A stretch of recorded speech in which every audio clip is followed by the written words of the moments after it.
Boa tarde a todos, paz e bem. Estamos aqui para mais uma aula de geografia e a nossa aula de hoje é sobre o Brasil rural, a agropecuária. Então, peguem caderno, caneta, façam suas anotações e ao final tiraremos nossas dúvidas. A questão agrária no Brasil ela é voltada para dois grandes tópicos. Primeiro é o agronegócio brasileiro e o segundo, a questão fundiária. A atividade agropecuária é influenciada por 4 fatores importantíssimos. O primeiro é o quadro natural, que é onde nós temos a relação aí da natureza com a própria produção.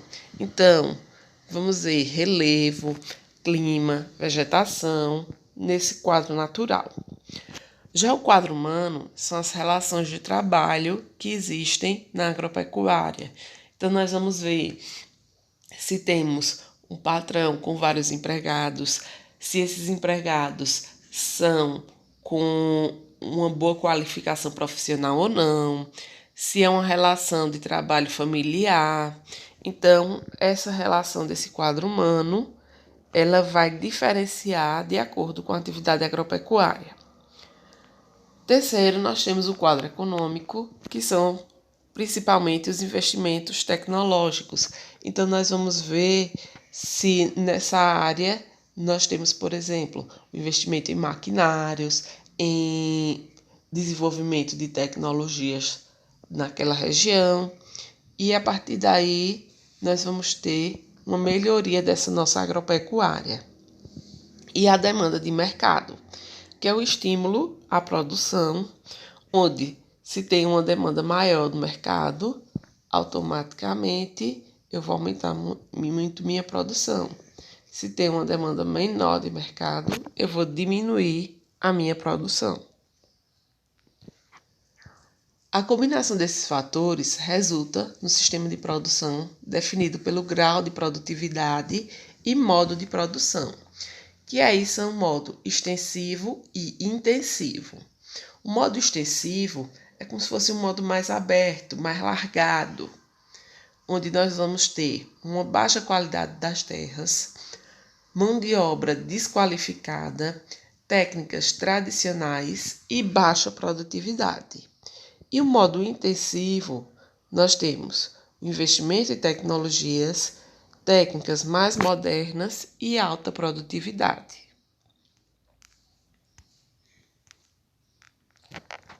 A agropecuária do Brasil. Ela faz parte do setor primário e ocupa mais de 18% da população economicamente ativa. Então vejam que aí ela tem a capacidade de colocar muita gente que está em idade de trabalho empregada. Ela tem tido um expressivo crescimento. Apesar dos números aqui não mostrarem isso, mas o setor vem crescendo aí aos poucos, cada ano que passa, e consequentemente vem se mantendo vivo no nosso país. Por que expressivo crescimento com um crescimento de 5 a 7%? Porque geralmente, na maioria dos países, esse setor ele tem decrescido, ele tem caído. Então, segundo dados do IBGE, a participação da agropecuária ele oscila de 7,4 a 5,2 entre 2003 e 2012. Atualmente, o setor primário corresponde a 5,5% do PIB. Esses dados são os dados mais atuais de 2017. O agronegócio ele vem se destacando e vem crescendo muito anualmente, graças ao investimento no setor, principalmente pela iniciativa privada. Então, o que é o agronegócio? É só eu pegar um pedaço de terra e plantar? Não. O agronegócio é uma junção de várias etapas da produção agrícola que fazem girar a economia. Então, nós temos aí, inicialmente, os fornecedores, que vão fornecer insumos, máquinas e implementos. Vamos ter a parte agrícola em si, a produção mesmo lá na terra. E, por fim, o processamento e a distribuição dessa produção através da agroindústria, que é aquela indústria dentro do próprio setor agropecuário, a indústria e a distribuição e serviços. Então, tudo isso forma o agronegócio. Ele não movimenta apenas o campo, ele movimenta quem vende para o produtor e quem compra desse produtor. Ele é muito importante para regular a balança comercial, porque as exportações do agronegócio brasileiro vêm crescendo anualmente. Em 2012, nós temos aí o dado de 11 bilhões, de 100 bilhões de dólares. E isso daí vem crescendo muito a cada ano, principalmente na parte de mercado de soja e de carne. Então, é o que vem segurando atualmente a nossa balança comercial, muitas vezes até em superávit, ou seja, no positivo. É esse agronegócio, as exportações estão saindo mais, estão lucrando mais do que as importações. Só que nessa parte agrícola, nós tivemos aí uma modernização do campo, que é chamada de Revolução Verde. Essa revolução, ela vem acontecendo com o novo uso do tempo e da terra, com a agricultura cada vez mais moderna, através do uso de máquinas, que é a maquinização, da quimização, que é o uso de produtos químicos aí nessa nossa produção agrícola, desde do uso de química para manusear a terra de maneira que ela se torne cada vez mais produtiva, mas também com o uso de inseticidas e também o uso de créditos, não só crédito financeiro, mas crédito voltado para o crédito de carbono. Tem ocorrido também uma nova divisão territorial do trabalho, onde as pessoas vêm modificando suas relações de trabalho no campo e a especialização do trabalho e do espaço, com aí o surgimento de novos belts, que são aqueles cinturões agrícolas, são áreas muito grandes que têm uma produção agrícola voltada geralmente para uma monocultura e a densificação e tecnização de áreas antigas. Continuando com essa modernização, nós temos aí o Estado como grande agente ativo.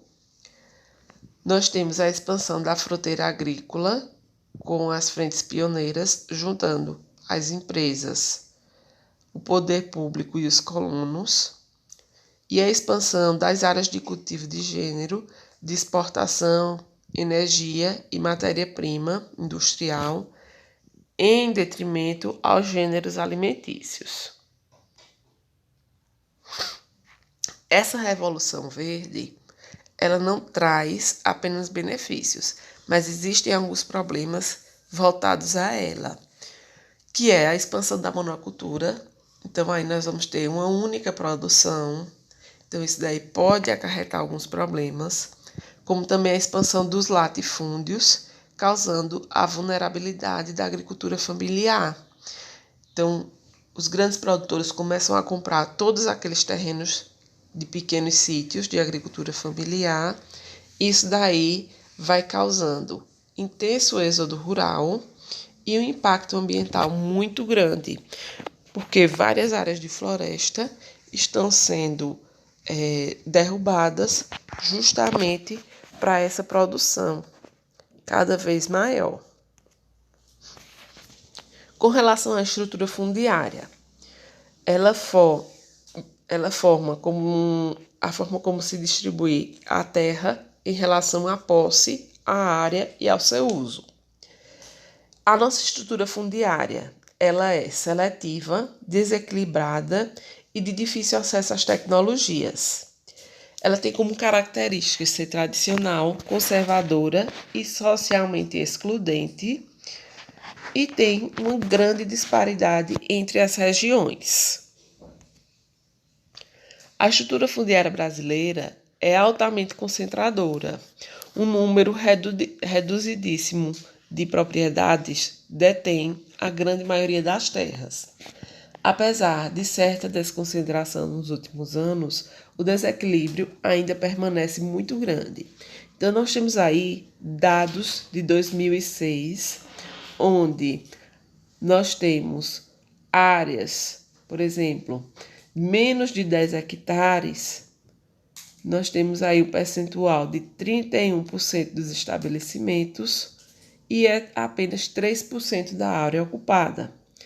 E aí, áreas que têm mais de 1.000 hectares, só são 3% dos estabelecimentos e é uma área de 43% da área ocupada. Então, vejam aí como ela é diferente com relação a esses dois fatores.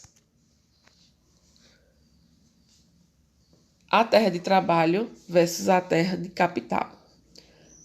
A permanência do latifúndio improdutivo demonstra aí o caráter especulativo da propriedade da terra, considerada terra de negócio, no qual o valor e o lucro são conseguidos sem que haja uma produção social, ou seja, sem que haja uma ajuda de fato àquela população, àquela sociedade que vive ali.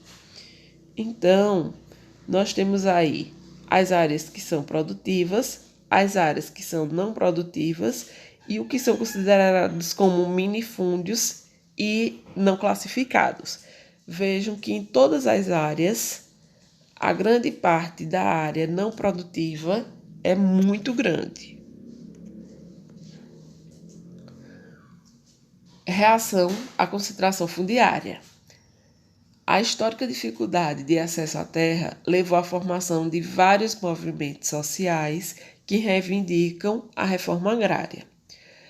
Na década de 50, nós tivemos aí o surgimento da Liga Camponesa e em 1980, essa Liga Camponesa ela vai dar lugar ao famoso movimento dos Sem Terra, ou MST. E isso daí vem dando uma certa movimentação com relação a essa concentração fundiária e uma reivindicação muito maior com relação à utilização desse tipo de concentração, onde esse pessoal reivindica a reforma agrária. E só tem ocorrido pouca coisa porque essas pessoas estão tomando a frente. Porque se não tivessem, não teria ocorrido nada.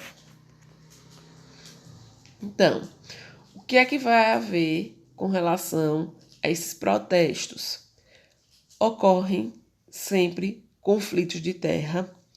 Talvez não seja muito noticiado atualmente isso, mas eles acontecem constantemente, principalmente na região norte.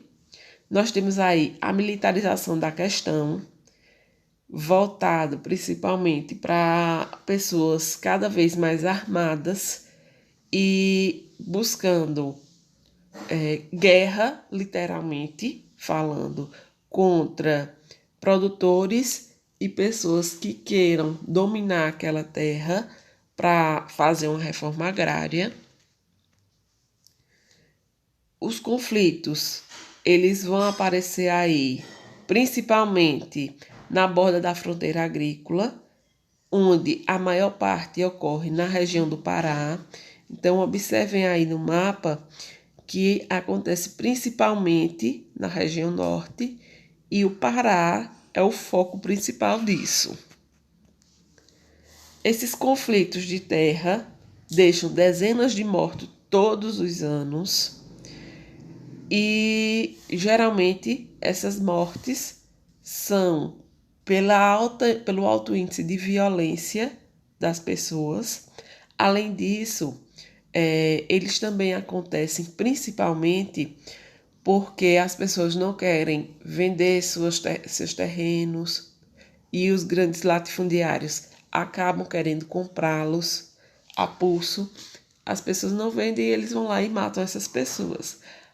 Ou também organizações que visam fazer a reforma agrária naquele local. Os donos das terras, mesmo improdutivas, não querem ceder suas terras, acabam havendo invasões e acabam havendo muitos assassinatos. O que é a reforma agrária que a gente fala tanto? É mudar a estrutura fundiária visando a uma distribuição mais equitativa das terras. Além de acesso às terras, é necessário também garantir o financiamento e a infraestrutura para a produção. O órgão responsável é o INCRA. E por que deve ser realizada?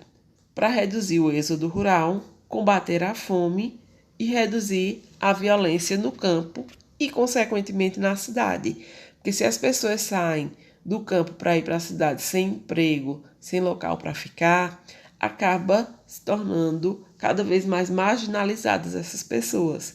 Então, vai reduzir tanto a violência no campo quanto nas cidades. Essa reforma agrária, ela vai visar uma parte tecnológica e uma parte social. Porque, por mais que a gente não tenha o uso, talvez, tão reforçado da tecnologia, se ela for feita de maneira com que auxilie na implementação de tecnologias por parte dessa população, vai melhorar bastante. E também vai melhorar a parte social, porque vai reduzir o êxodo rural e vai reduzir a questão voltada para o desemprego das pessoas nas cidades. Terminamos aqui, espero que tenham compreendido e vamos tirar nossas dúvidas.